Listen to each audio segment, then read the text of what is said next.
الله سبحانه وتعالى ከምንም በፊት ቅድሚያ ማድረግ ሙእሚኖች ለአላህ የገቡት ቃል ነው ነፍሳቸውንም ለአላህ ሽጠዋል ይላል አላህም ደግሞ ጀነት ሊሰጣቸው ገዛቸው ይላል የገዛ እሱ የፈጠራትን ነፍስ اي والله اشترى انفسا هو خالقها واموالا هو رازقها اشتراها فاغلى ثمنها راسو يفطرون ገንዘብ ራሱ የፈጠራትን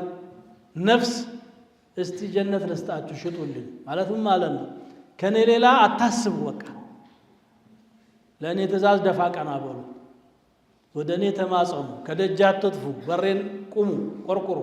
ሰጪኔ ነኝ ከሌላ ቦታ ምንም አታገኙ ነው የሚለው አላህ ስለዚህ አላህ Subhanahu Wa Ta'ala አሁን በሚያጋጥመን ውጥንቅጡ ሁሉ ሰዎች በቃ ወደ ራሳቸው ዘዴ ነው የሚሸሹት ነብዩ ሰለላሁ ዐለይሂ ወሰለም አንድ ቀን ገበያ ተወደደ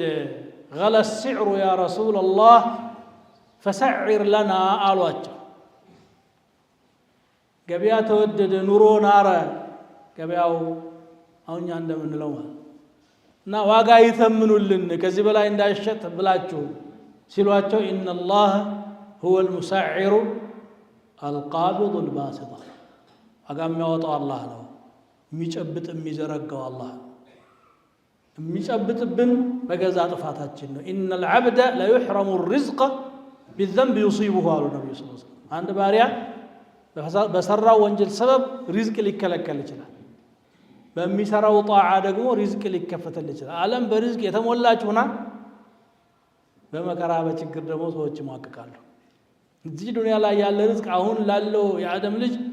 ሁለት ሶስት እጥፍ ቢመጣ ይበቃል كنوز الارض በቂ ነው ግን ምን ያህል ነው መከራ የምናየው